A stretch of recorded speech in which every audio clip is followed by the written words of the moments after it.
Thank you, Mr. Williams, and a pleasant good afternoon to everyone who is tuned in. As per usual, it's my task to share with you the Health Emergency Operating Center's situation report for today, December 23rd, 2020. What's the situation in terms of COVID-19 in the Federation?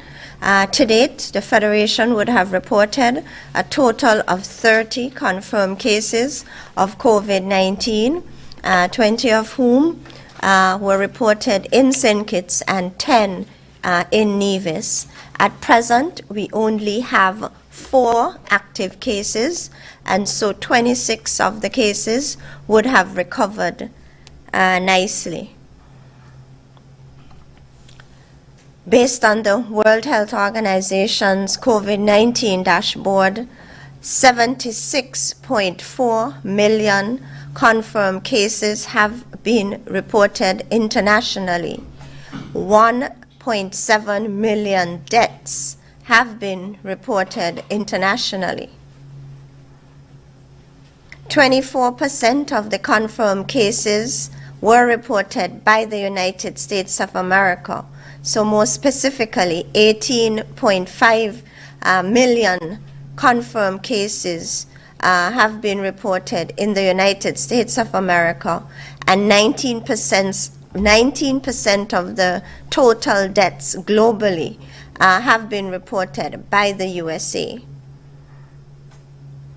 In the Caribbean region, 329,328 confirmed cases have been reported, and the death toll stands at 5,525, and this is as of December 17th. In St. Kitts and Nevis, our health team continue testing individuals who return from the hotspots and all individuals who come, all inbound passengers. So to date, 4,824 persons have been tested with only 30 positives. That's a positivity rate of 0.7%. At present, we only have 4 active cases, and so only 4 persons are in isolation. We have 3,054 persons would have been released from quarantine, and that is between February of this year to present. The total number of persons in quarantine facilities amounts to 342. Number of cases recovered, 26. Okay, I would like to inform the general population that the NextGen lab will be closed on the following public holidays, and that is Friday, December 25th. NextGen lab will be closed. Also, the lab will be closed next Friday, January the 1st, New Year's Day. We want to inform you that the lab will be open on the following public holidays, more specifically Saturday, December 26, 2020. So yes, the lab will be processing samples on Saturday, December 26. A number of persons who are presently vacationing in place and in quarantine at the various COVID-19 sites, they have been inquiring. And so yes, the lab will be working on Saturday. Samples will be processed. However, please note that there is going to be an additional cost to having your samples be processed on the public holidays. So a cost of approximately 50% will be added to the existing standard rate for processing samples on the public holidays. Recently, we've been bombarded in the news regarding the Moderna vaccine. So this is the second COVID-19 vaccine candidate that is being rolled out. So the Food and Drug Administration in the United States of America would have authorized emergency use of the Moderna's vaccine. And so this is being rolled out as we speak. Now, emergency use authorization allows the manufacturers and the health facilities in the U.S. To use this vaccine that has not yet ascertained full approval.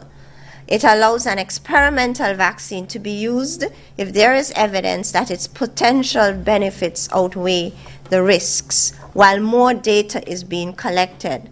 So in other words, all those individuals who would have received either the Pfizer BioNTech vaccine in the United Kingdom or the US, and along with the Moderna vaccine, they have to log onto their phones and send information to the CDC on a daily basis. They have to provide information regarding their health status having received the vaccine. And so live data is being collected on these two vaccine candidates as time elapses. Moderna's vaccine has an efficacy rate of about 94%. Okay, so are there any differences between the Pfizer BioNTech vaccine and Moderna's vaccine? They are similar in terms of their mechanism of action. However, there are some differences based on the data that we would have received from the trials or the vaccine trials. And so one difference, Moderna produced more evidence that its vaccine can prevent severe disease. And so, ladies and gentlemen, these two vaccines, we are assured that once you receive them, it prevents you getting moderate to severe COVID-19 disease, and it prevents death or mortality. And so one difference is that Moderna's vaccine provides stronger evidence that it prevents severe disease versus the Pfizer BioNTech counterpart. A second difference is that the Pfizer BioNTech vaccine starts to protect you. In other words, immunity, the individuals who would receive the Pfizer vaccine, they start mounting an immune response within 10 days of the first dose. However, based on the data from Moderna's trial, this may not be the case. All right, so these are the two potential differences between these two vaccines. How long will immunity last once you would have received either of these two vaccines? Well, that question is still open. All right, so the scientists are not sure in terms of the duration for which an individual can be protected having received these vaccines. Another puzzle is whether the vaccine can prevent persons from spreading the disease.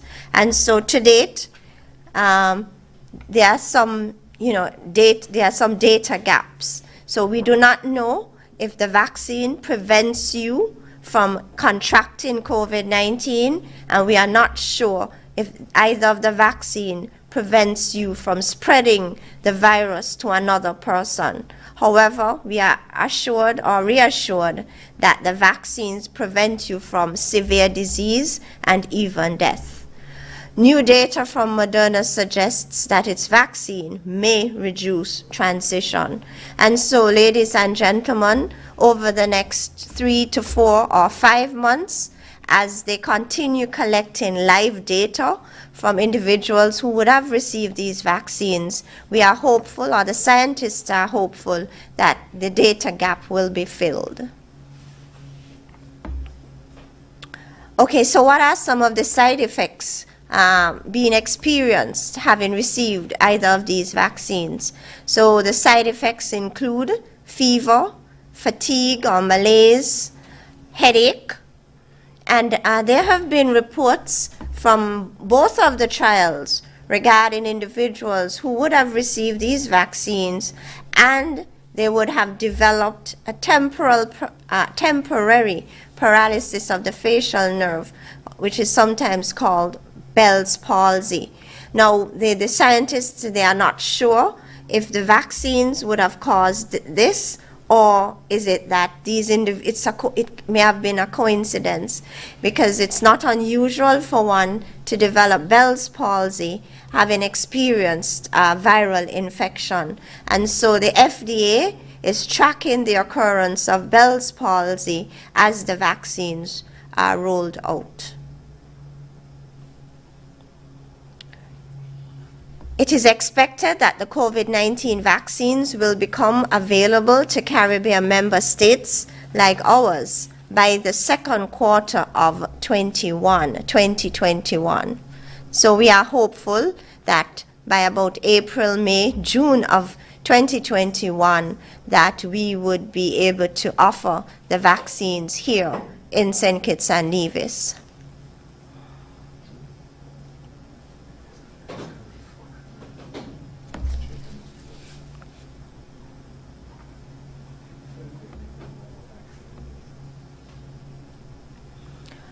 COVAX, it's a global facility which we have signed on to, and all member states have signed on to COVAX, and it's a mechanism by which the Federation and other member states can access vaccine candidates as they become available.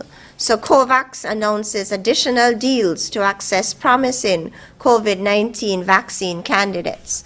Now, COVAX now has agreements in place to access nearly 2 billion doses of several promising vaccine candidates. And so all of the COVAX participating countries will be able to access doses to protect the vulnerable groups in our populations within the first half of 2021. So that's the reassurance coming out of the COVAX facility.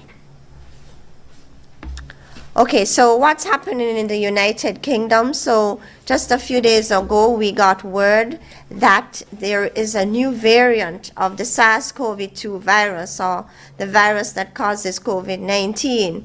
It's a virus under investigation 2020-12//01. That's the name of the new variant. It was identified in the United Kingdom. And so preliminary reports tell us that this variant may be, they're not absolutely sure as yet, more transmissible, with an estimated increased transmissibility of between 40 to 70%. And so the scientists are still evaluating this new variant of the SARS-CoV-2 virus. Initial analysis suggests there is no change in the severity of the illness or mortality rate. So in other words, at present, the thinking is that the clinical outcomes are not really poorer with this new variant, and there isn't an associated increase in mortality associated with this new variant, and no specific population groups have been affected. And so that's good news, really, in terms of the information that they have gleaned regarding this new variant. And so on that note, our cabinet made a decision just over an hour ago, whereby the British Airways flights between the United Kingdom and the Federation will be suspended from Saturday, December 26th to Saturday, January 2nd, 2021. So in other words, the BA flights to and fro the Federation will be suspended over the next 2 weeks until the Ministry of Health will continue evaluating the situation as it unfolds in the United Kingdom regarding this newly identified variant of the SARS-CoV-2 virus. Because of this new variant, making its way across the United Kingdom. They are on yet another lockdown in the United Kingdom, a Tier 4 lockdown where individuals are asked to remain at home. Cases of this new variant have been detected outside of the United Kingdom. So a few cases have already been detected in Denmark, in the Netherlands, in Belgium, and in Australia, all as a result of travel. Please note, the world is very small. It's like a village, and because of globalization, these microscopic organisms travel real fast. There is currently no evidence that the mutations in the spike protein will affect vaccine efficacy. This situation will be closely monitored as the vaccines are rolled out. So in other words, it's a bit early to say if the occurrence of this new variant will affect the efficacy of either of the two vaccine candidates that are being utilized and rolled out across the United Kingdom, Canada, United States of America.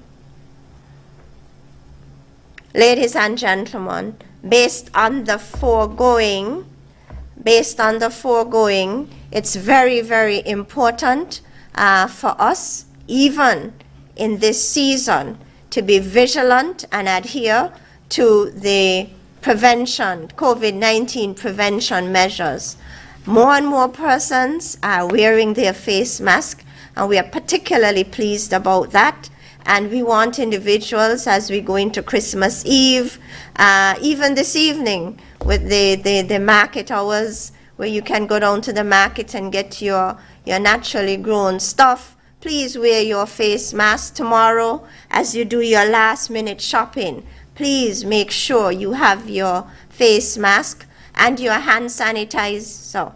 You have to make sure you wear your face mask while in public places. When you are amongst a crowd of individuals, make sure you maintain good hand hygiene and maintain that physical distance of 3 to 6 feet between yourselves and others to reduce the risk of exposure to the virus. Ladies and gentlemen, recently, a tile made its round on social media. St. Kitts and Nevis has the lowest rate of confirmed COVID-19 cases in the Caribbean. The Federation has the lowest COVID-19 risk in the hemisphere. Ladies and gentlemen, this is an achievement. And at this time of year, when you want to interact with friends and loved ones, we can move around in St. Kitts and Nevis without too much of a fear with respect to being exposed to the virus. And this is a good place to be in. And most importantly, I'm thinking that we need to be really happy and thankful for this reality. And now I also want to say that there is hope also at this time, because the scientists, they have given us vaccines. We now have 2 vaccine candidates being rolled out, and a number of at least 2 or 3 others that will be rolled out in short order. And so there is light at the end of the pandemic tunnel, and so there is hope. So even at this time of Christmas in St. Kitts and Nevis, there is something to be thankful for in terms of the low risk of exposure to the virus, and there is hope in terms of the vaccine candidates that are on the scene. And so, you know, next 2021, our situation can improve given this reality.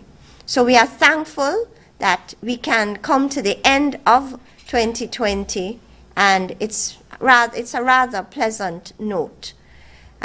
Ladies and gentlemen, at this time, I want to extend Merry Christmas and a Happy New Year to everyone. And I extend these greetings on behalf of the Ministry of Health and the Health Emergency Operating Committee. May the Christmas season bring warmth, happiness, and well-being into your life. May you ring in 2021 with love and laughter. Thank you.